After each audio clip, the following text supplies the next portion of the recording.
महाराष्ट्राला हादरवून सोडणारी घटना समोर आली। गौतम काकडे आणि रणजित निंबाळकरांमध्ये त्या रात्री नेमकं असं काय घडलं ज्यामुळे हा रक्तरंजित थरार घडला।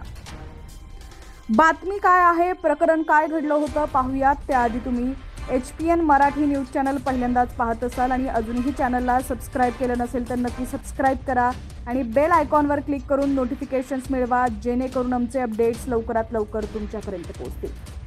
तर बारामती तालुक्यातील निंबूत इथं सोमेश्वर कारखान्याचे माजी अध्यक्ष शहाजीराव काकडे यांच्या निवासस्थानी गुरुवारी रात्री गोळीबार झाला होता।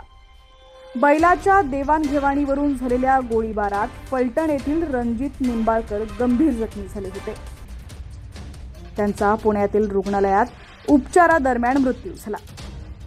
या प्रकरणी निंबाळकरांच्या पत्नी अंकिता निंबाळकर यांनी वडगाव निंबाळकर पोलिसात फिर्याद दिली होती। त्यानुसार पोलिसांनी गुन्हा दाखल करत दोघांना अटक केली, तर एकाचा शोध पोलीस घेत आहेत। पोलिसांनी दिलेल्या माहितीनुसार शहाजीराव काकडे यांचा मुलगा गौतम काकडे आणि फलटण येथील रणजित निंबाळकर यांचा शर्यतीच्या सुंदर नावाच्या बैलाचा देवाणघेवाणीचा व्यवहार झाला होता। निंबाळकर यांनी गौतम काकडे यांना सुंदर नावाचा बैल 37 लाखांना विक्री केला होता।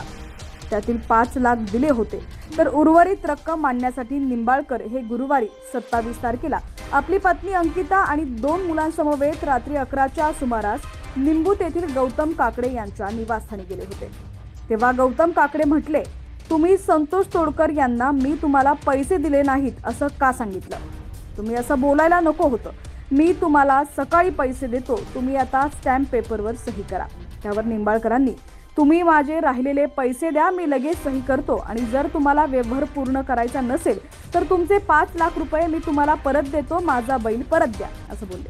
त्यानंतर दोघात तुझं माझं झाल्यानं गौतम यांनी आपला भाऊ गौरवला बोलावून घेतलं। त्यावेळी गौरवसह अन्य 3 जण अनोळखी लोक तिथं आले। त्यानंतर वादावादीला सुरुवात झाली।